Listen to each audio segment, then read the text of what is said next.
रहीम इय्याका नअबुदु व इय्याका नस्तईन। अल्लाह तेरी इबादत करते हैं और अल्लाह तेरे से ही मदद मांगते हैं। मेरे अजीम बाशऊर कश्मीरियों, नौजवानों,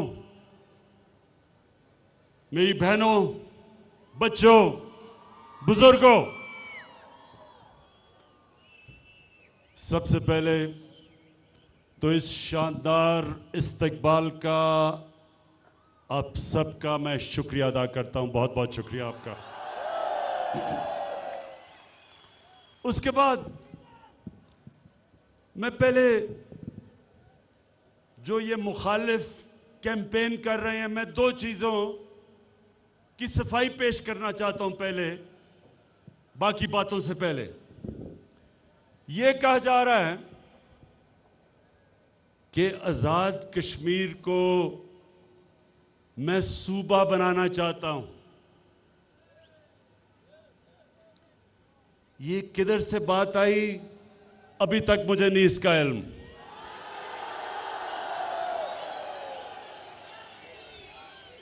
लेकिन जो मैं आपको अब वाज़ेह करना चाहता हूं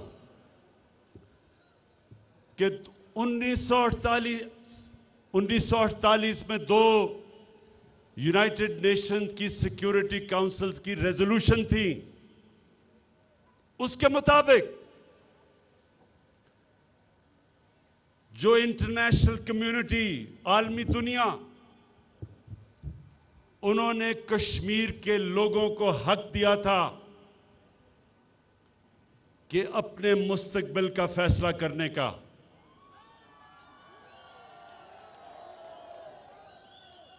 यूनाइटेड नेशंस की रेजोल्यूशन में कश्मीर के लोगों ने फैसला करना था कि क्या वो हिंदुस्तान के साथ जाएंगे या पाकिस्तान के साथ जाएंगे। मैं आज आपके सबके सामने ये वाज़ेह करना चाहता हूं कि इंशाअल्लाह एक दिन आएगा, मुझे पूरा अल्लाह पे ईमान है कि जितनी कश्मीर के लोगों ने कुर्बानियां दी, ये कुर्बानियां जाया नहीं होंगी। अल्लाह ने आपको वो हक देना है। रेफरेंडम होगा इंशाअल्लाह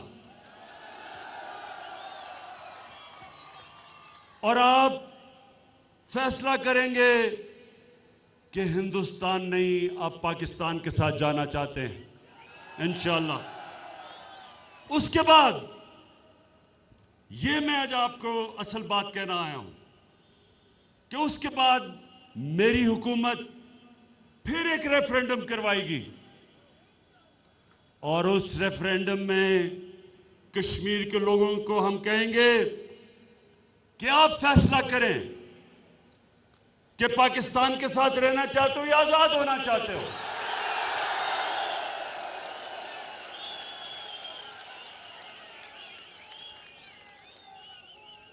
मेरे कश्मीरियों, ये जदोजहद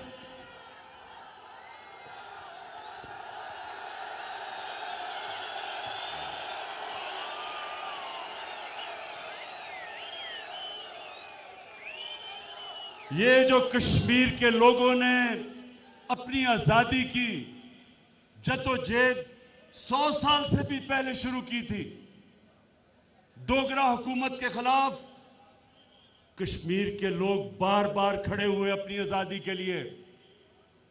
ये बड़ी पुरानी जदोजहद है।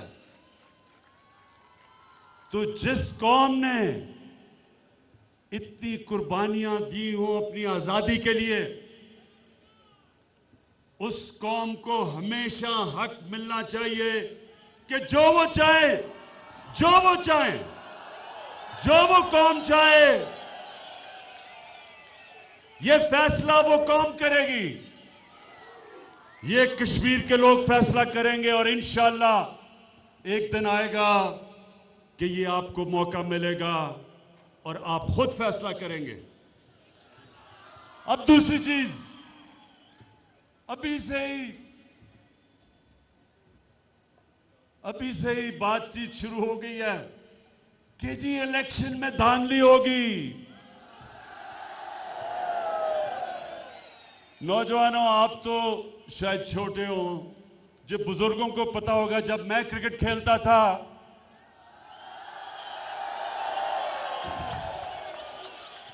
तो हमारे जब मैच खेले जाते थे तो अपने अंपायर होते थे। हर मुल्क अपने अंपायर खड़े करता था। तो जब भी किसी ताकतवर टीम के खिलाफ जब खेलने जा रहे होते थे तो जिन टीमों को डर होता था कि मैच जीतेंगे नहीं, वो पहले से शुरू हो जाते थे कि अंपायर हमें मैच हरा देंगे।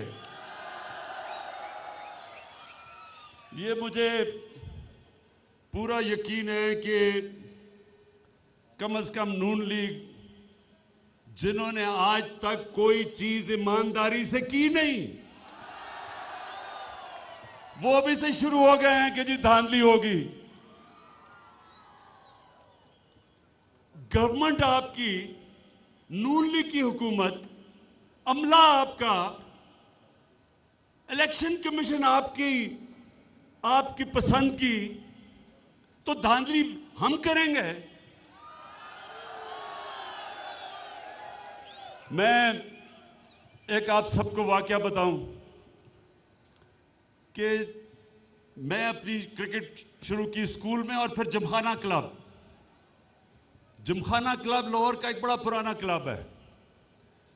तो उधर जिधर हम क्रिकेट खेलते थे, एकदम हमें नजर आया एक बड़ा शौकीन आदमी, मोटा साहब, मैच खेलने आ गया और वो जिमखाना क्लब में आ गया। उसका नाम था नवाज शरीफ। अब ये मैं आज आपको इस जलसे में सच बात बता रहा हूं, और ये जो उन दिनों में जिमखाना में मैच खेलते थे वो सारे आपको मेरी तायद करेंगे। अब जनाब नवाज शरीफ मैच खेलने आ गया। पहले तो बेचारे जिस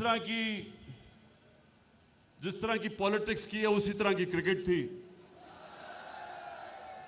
लेकिन ये बन गया फाइनेंस मिनिस्टर। जब फाइनेंस मिनिस्टर बना तो तब जब मैच खेलने आता था तो अपने अंपायर लेके आता था ग्राउंड में। एक अंपायर डिप्टी कमिश्नर, दूसरा अंपायर कमिश्नर। जब आउट होता था वो नो बॉल कर देते थे। तो तब से नवाज शरीफ को और नून लीग को बड़ी बुरी आदत पड़ गई है। इनके लिए अच्छी अंपायरिंग तब है जब इनके अपने अंपायर खड़े हों।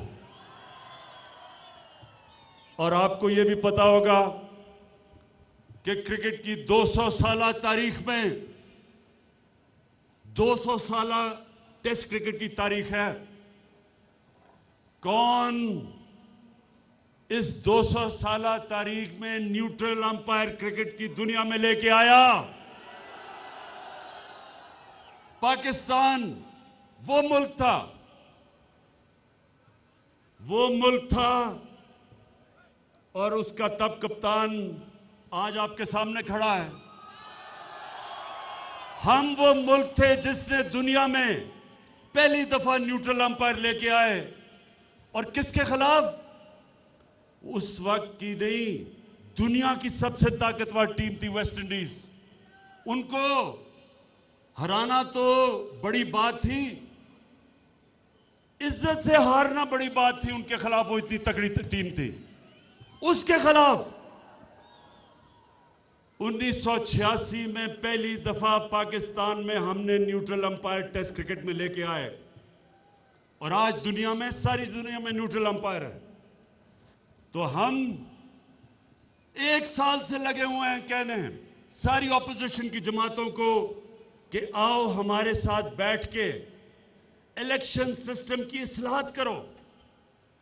ताकि इलेक्शन हमारे मुल्क में ऐसे हो कि जो हारे तो वो मान जाए हार। 1 साल से इनको दावत दे रहे हैं ऑपोजिशन पार्टीज को, कोई नहीं आता। हमने तजवीज दी उनको इलेक्ट्रॉनिक वोटिंग मशीन्स की, ये नया ये टेक्नोलॉजी का इस्तेमाल है। इससे क्या होता है, जैसे ही इलेक्शन खत्म हुआ एक बटन दबाया और रिजल्ट आ गया। ना कोई आपको तकलीफ करनी पड़ती है कि डब्बे भरे जाएंगे, ना कोई डब्बे चोरी हो जाएंगे, ना कोई डबल स्टैंप करेगा। ये टेक्नोलॉजी का ऐसा इस्तेमाल है कि एकदम रिजल्ट आ जाता है। तो हम 1 साल से लगे हुए हैं, सुनते नहीं बात। और जब इलेक्शन आने लगा तो आप कहते हैं कि जी धांधली होगी। देखें मेरे पाकिस्तानियों, मेरे कश्मीरियों, इस कौम ने एक अजीम कौम बनना है इंशाअल्लाह। ये मुतमईन हो जाए कि इस कौम में जो अल्लाह ने सलाहियतें दी हैं, जो इस मुल्क को नेमतें दी हैं। अब मैं ये आपका सारा इलाका आधा घंटा गाड़ी में आ रहा था। इस इलाके में अगर हम सिर्फ थोड़ी मेहनत कर लें तो जिस तरह का टूरिज्म से यहां पैसा आ सकता है, जो रोजगार मिल सकता है, खूबसूरत इलाका है।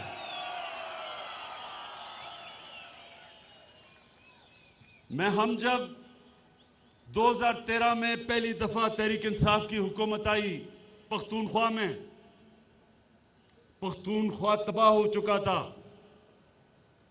जो वॉर ऑन टेरर थी, किसी और की जंग, अमेरिका की जंग में हमने शिरकत की, तबाही मच गई पाकिस्तान में। और सबसे ज्यादा जिस सूबे के अंदर तबाही आई वो पख्तूनख्वा था। हम जब आए 500 पुलिस वाले शहीद हो चुके थे,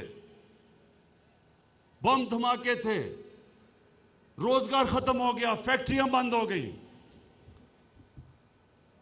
तो 2013 और 2018 के बीच में जब तहरीक इंसाफ की हुकूमत थी तो यूएनडीपी की रिपोर्ट है, यूनाइटेड नेशंस डेवलपमेंट प्रोग्राम, उन्होंने अभी चंद महीने पहले अपनी रिपोर्ट शाया की है। जिस सूबे में, सारे पाकिस्तान में सबसे तेजी से गुर्बत कम हुई थी वो 2013 और 18 में पख्तूनख्वा सूबा था, जिधर सबसे तेजी से गुर्बत कम हुई थी। वो सूबा जिधर सबसे ज्यादा तबाही मची थी। और उन्होंने 3 चीजें कही। एक कि गुर्बत सबसे उस सूबे में कम हुई तेजी से। दूसरा, अमीर गरीब में फर्क कम हुआ, यानी कि नीचे से लोग ऊपर आ गए। और तीसरी चीज कि ह्यूमन डेवलपमेंट, इंसानों के ऊपर जिस सूबे ने सबसे ज्यादा खर्च किया, ह्यूमन डेवलपमेंट जो सबसे ऊपर गई, वो पख्तूनख्वा की थी। इसलिए पख्तूनख्वा के लोगों ने 2013 में तो कोalition गवर्नमेंट थी, 2018 में 2/3 अक्सरियत से उन्होंने तहरीक इंसाफ को जताया। वो सूबा जो एक बार के बाद दूसरी दफा वोट नहीं देता किसी पार्टी को, उसने 2/3 अक्सरियत से जताया। तो आजाद कश्मीर के लोगों, मेरी सबसे पहले कोशिश होगी कि मैं आजाद कश्मीर में गुर्बत कम करूं, लोगों को गुर्बत से निकालें। और हमने जो प्रोग्राम किया, एहसास का प्रोग्राम, अभी फहीम ने आपको बताया भी कि एहसास का प्रोग्राम ये इस मुल्क की तारीख का सबसे बड़ा प्रोग्राम है गुर्बत कम करने का। इंशाअल्लाह 2 प्रोग्राम हमारे चलेंगे। एक एहसास का प्रोग्राम जिसके अंदर इंशाअल्लाह दिसंबर तक जो 40% निचला तबका इस मुल्क का, पाकिस्तान का और आजाद कश्मीर का, इनको हम सब्सिडाइज करेंगे खाने पीने की चीजों में, दाल, आटा, घी, चीनी, जो आम आदमी की खाने पीने की चीजें हैं। इंशाल्लाह सॉफ्टवेयर डेवलप कर रहे हैं, डेटा बन गया है, डेटाबेस बना लिया हमने। दिसंबर तक सॉफ्टवेयर बन जाएगा कि एक आम आदमी किसी भी अपना शनाख्ती कार्ड लेके जाएगा, किसी भी छोटी दुकान में, वो बता देंगे सबके, हर पाकिस्तान में दुकानें हैं, परचून की दुकानें, उधर अपना कार्ड देंगे, तब तक सॉफ्टवेयर डेवलप होगा, वो आपको खाने पीने की चीजें सस्ती मिलेंगी वहां जाके।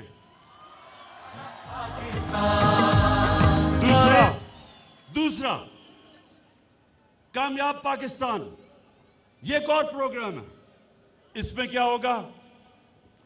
इसमें 40% जो निचले खानदान है, गरीब खानदान, हर खानदान के एक फर्द को टेक्निकल एजुकेशन मिलेगी, उस खानदान को हेल्थ कार्ड मिलेगा। हेल्थ कार्ड का मतलब हेल्थ इंश्योरेंस, यानी सारे खानदान के पास 10 लाख रुपए की हेल्थ इंश्योरेंस होगी, कहीं भी जाके अपना इलाज करवा सको। तीसरी चीज, उस खानदान में एक फर्द को सूद के बगैर कर्जा दिया जाएगा कि अपनी दुकान खोले, अपनी टूरिज्म डेवलप करे, कुछ भी। एक फर्द को कर्जा दिया जाएगा, एक फर्द को टेक्निकल एजुकेशन, ताकि वो हुनर सीख सके, वो कमाई कर सके। तो ये 500 अरब रुपया हमने इस प्रोग्राम के लिए, कामयाब पाकिस्तान के लिए दिया है। वो शुरू हो जाएगा इंशाल्लाह हमारा महीने तक। और आखिर में मेरे कश्मीर के लोगों, ये याद रख लें कि पिछले 10 साल वो दोनों हुकूमतों को देख लें और ये हमारा दौर देख लें। अभी 3 साल पूरे नहीं हुए। क्या 10 सालों में सारी दुनिया में कश्मीर का किसी ने नाम लिया? क्या यूनाइटेड नेशन में जाके किसी ने तकरीर की? क्या किसी ने बाहर इंटरव्यू दिया? वो तो बड़ी दूर की बात है। वहां जनाब नरेंद्र मोदी को शादियों पे बुलाया जा रहा है, वो पाकिस्तान को बुरा भला कह रहा है, वो कश्मीर के लोगों के ऊपर 9 बच्चों को पैलेट गन से अंधा कर रहा है, तशद्दुद कर रहा है, और यहां जनाब शादियों पे बुलाया जा रहा है।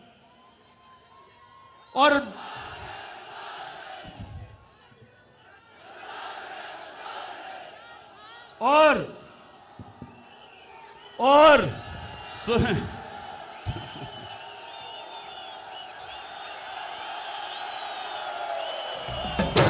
साफ चली डीजे बटने से तुम कमजोर हो गए हो काफी।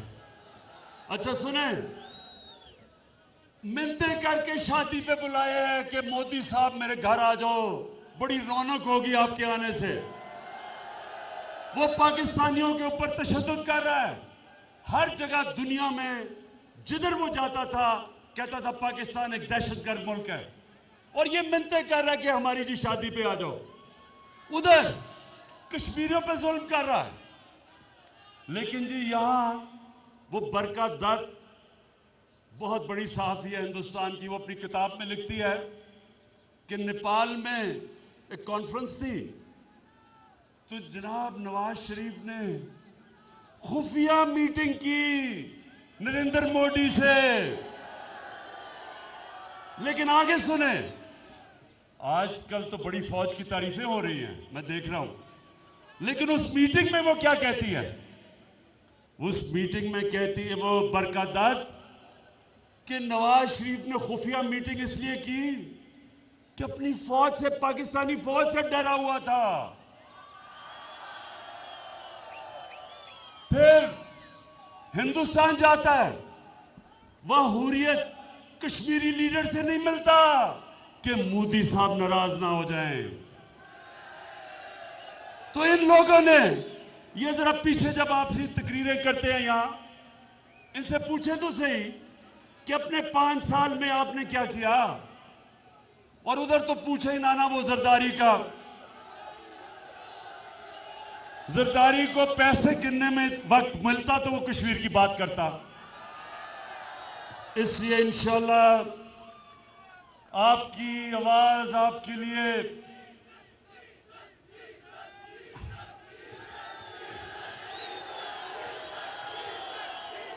हाँ, कश्मीर कमेटी पे सुना है एक कोई डीजल था कश्मीर कमेटी में।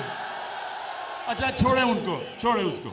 तो मैं ये कह रहा हूं कि हर फोरम पे अभी भी मैंने उठाया, बाहर साफियों से, दुनिया के मुल्कों के सरबराहों से, हेड्स ऑफ स्टेट से, बरतानिया के, फ्रांस के, जर्मनी के, सबको मैंने टेलीफोन कर करके मुलाकातें करके बताया कि कश्मीर पे कितना जुल्म हो रहा है। आगे भी करूंगा, यूनाइटेड नेशन में बात करूंगा, मीडिया पे करूंगा और करता हूं। सिर्फ दुनिया को यह बताने के लिए कि जो कुर्बानी हमारे कश्मीर के लोग दे रहे हैं, हमेशा पाकिस्तान कौम उनके साथ होगी। इंशाल्लाह मुसलमान दुनिया उनको भी साथ करेंगे। और मैं आज खास तौर पे एक तो अली गिलानी जो इस वक्त जेल में है मकबूजा कश्मीर में, उनको आज सलाम पेश करना चाहता हूं, उनकी जद्दोजहद को। और दूसरा यासीन मलिक,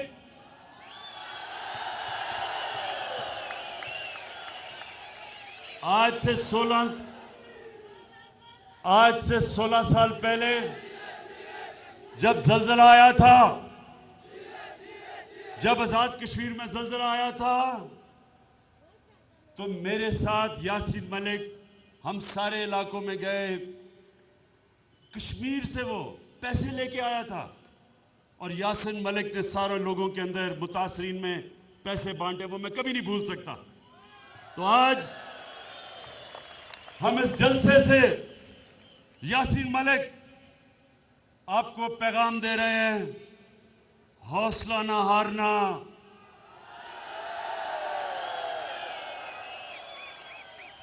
अल्लाह कुरान में कहता है ईमान वाले लोगों के लिए जो सब्र करते हैं मुश्किल वक्त में, सबसे अल्लाह को जो इंसान में अच्छी, उसके किरदार में जो सबसे अच्छी सिफ्त लगती है, मुश्किल वक्त पे सब्र करना। यासीन मलिक थोड़ा और सब्र करो, क्योंकि ईमान वाले लोगों के लिए अल्लाह का एक वादा है। कुरान में वो कहता है हर मुश्किल के बाद मैं आसानी पैदा करता हूं। इंशाल्लाह आसानी आने वाली है, इंशाल्लाह आसानियां आने वाली हैं। और फिर से सारी कौम आपके साथ खड़ी है, पाकिस्तान और कश्मीर की कौम दुआएं कर रही है आपके लिए, कश्मीर के लोगों के लिए। और हमारा ये ईमान है कि आपको वो हक मिलेगा जिसके लिए इतनी कुर्बानियां आपकी कौम ने दी, और हक ये कि आप खुद फैसला करेंगे अपने मुस्तकबिल का। जिंदाबाद कश्मीर।